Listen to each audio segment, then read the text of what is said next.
Well, hello model car fans. Welcome to the Muscle Car Modeler. My name is Revell, and I'm going to update you on where I'm at with my 69 Chevelle Yenko 427 project that I'm building from the Revell SS396 kit, which is a wonderful kit and it's going really well here. But here's the body, as I got bare metal foil on around the windows and on the marker lights.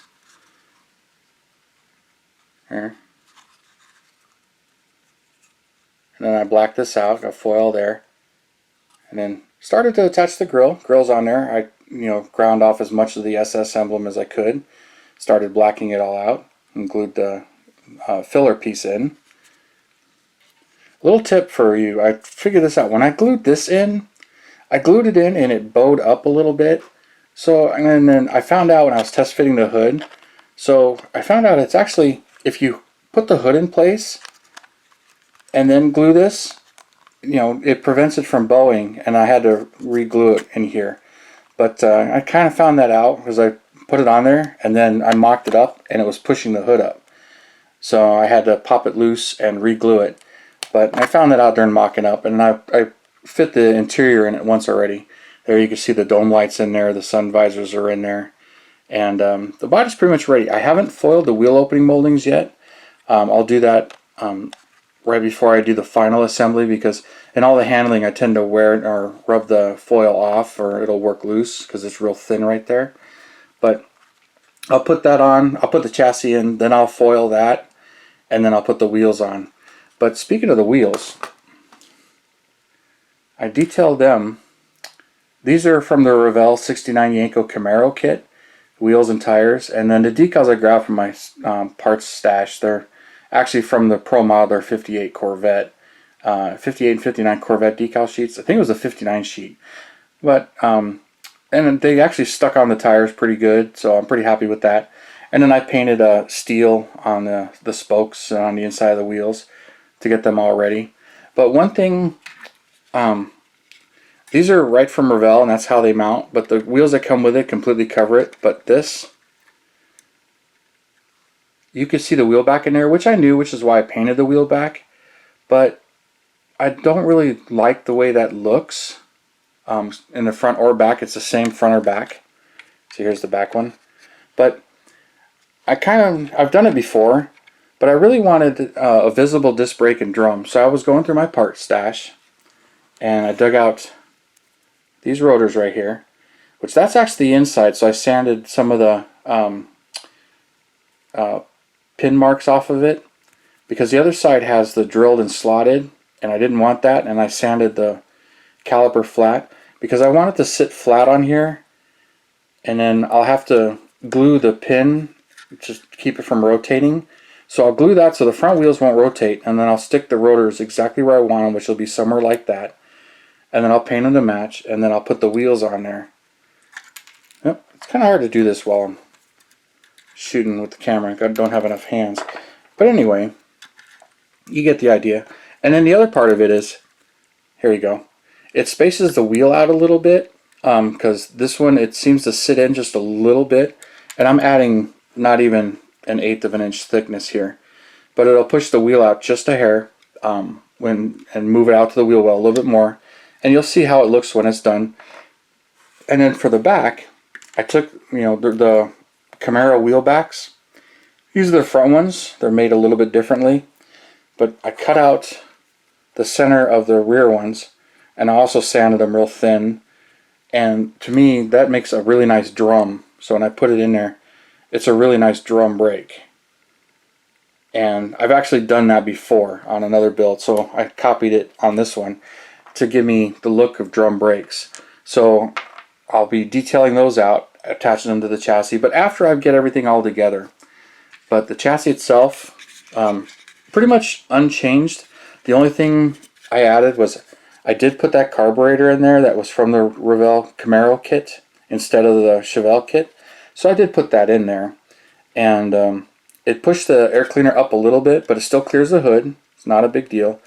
But one little tip for you guys, I attached the air cleaner decal to the air cleaner. It's a round decal, and I didn't really think it mattered.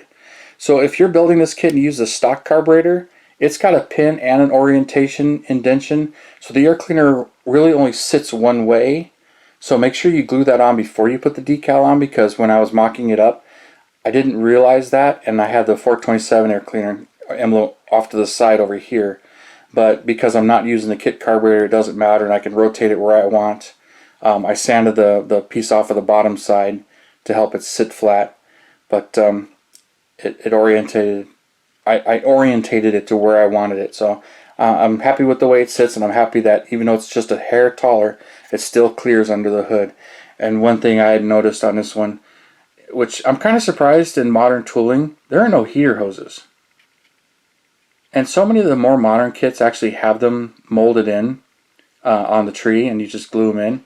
So I'm kind of surprised this one doesn't have them, but I'm not complaining. I may add them to one of a next one if I build another one of these, because the detail under the hood on this thing, it really does warrant it. And same thing with spark plug wires, but I rarely wire and put heater hoses on mine, because most of mine, when they're done, they sit on the shelves, and I don't really do a whole lot of that. One thing I did add is I added the Yenko tune decal to this side, and then the Yenko decal to the fan shroud. Actually, the radiator support is what it is. So I added the Yenko decals on that.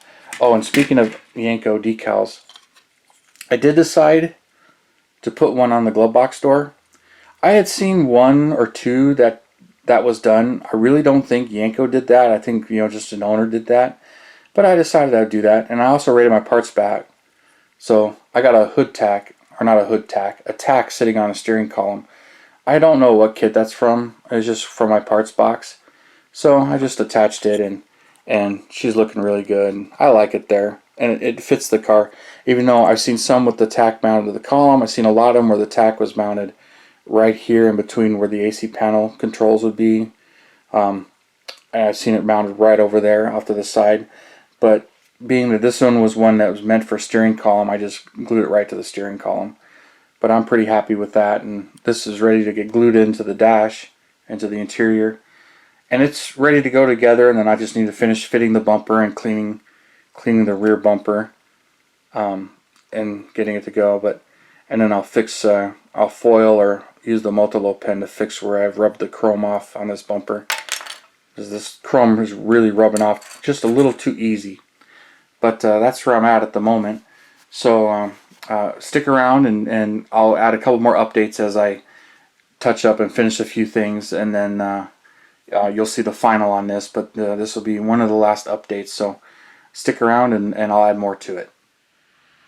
Well, now that we have gotten the body over the chassis on this this car here, and I gotta say, something I'd learned, I guess the hard way on this one: don't glue the grill on in place until after you put the chassis and interior in, as I didn't do on this one. The first time I mocked it up, the grill wasn't in there, but I decided to glue the grill in and paint it so I didn't handle it so much. So I did that and glued it all in place. But when you slide the core support in, it spreads the fenders out right here. So it broke away here, and there's a small chip in the paint. So I had to touch it up just a tiny little bit right there. But a small chip in the paint. But I touched that up as best I can. This side's great. And you really don't notice it now, but the front does spread apart as you're putting the chassis and the firewall core support all in there. So the core support really pushes the fenders out here. So I guess that's why the directions say put this in after you've made the body and the chassis. But I put them together, and she's looking really good. And the hood still fits and everything. My air cleaner keeps tilting to the side. I think I have it glued and everything, and then it tilts more to the side. So I'll have to pop that loose and re-glue it again. It's only because I don't have the original carburetor, and it just wants to pivot on the air cleaner. But I'll get that straightened out. And I fixed a couple more of the decals. I got some more of the decals that came in the kit on there. The one on the hose, the one on the cowl here. Although on my Chevelle it actually is right here, and all the Chevelles I've seen it's right here. The instructions tell you to put it on this side. But on my real car it's right here, and on the ones I've seen they're pretty much right there. But I put the caution fan on there, which not a whole lot of Chevelles actually have it, but it's in the decal sheet. So I put that one there, the Yenko decal, the Yenko tuned.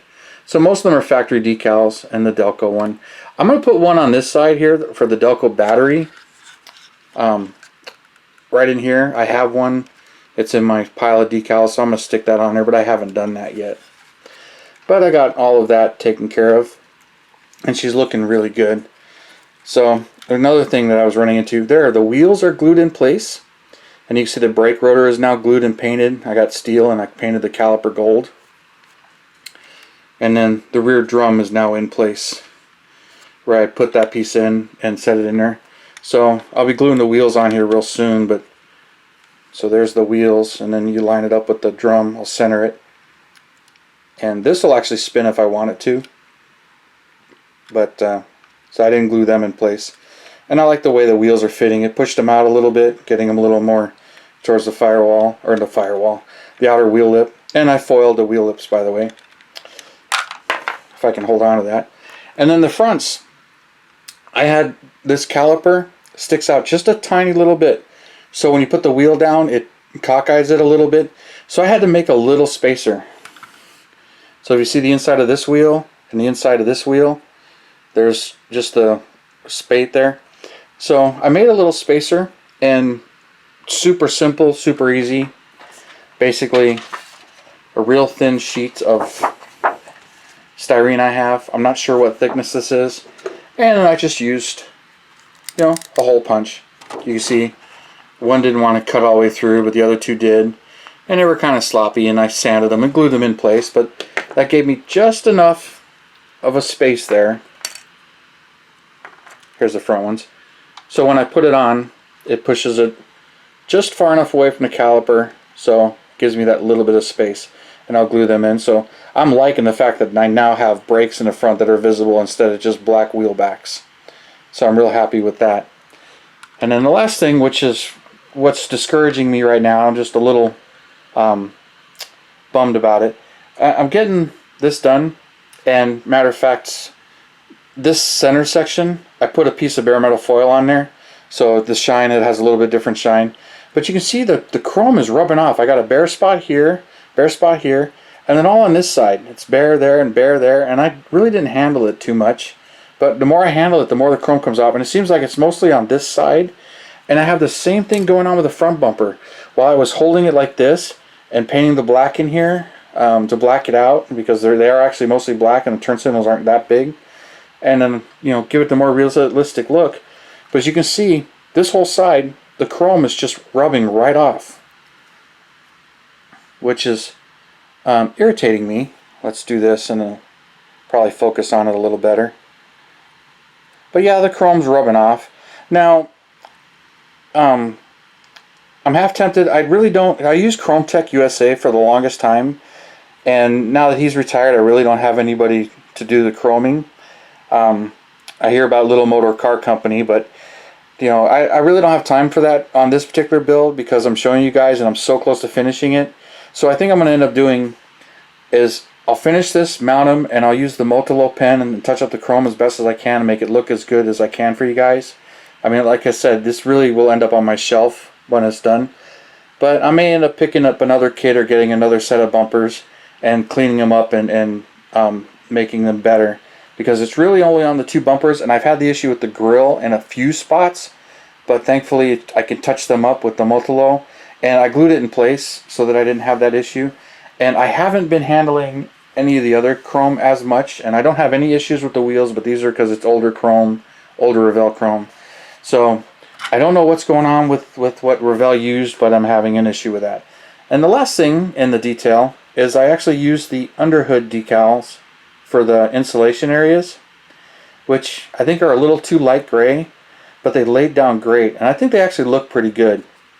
So I think that's pretty cool. Decided I was going to use them, and I like the way they look, even though once it's on there, the hood will be on it most of the time, but it's a nice touch. I like it. I like the fact that the underhood detail is there and that the decals are there. So she's looking really good. So I'm going to finish buttoning it up. I got the chrome vents done with the blackout inside there, if you can see right here. So I got all those done.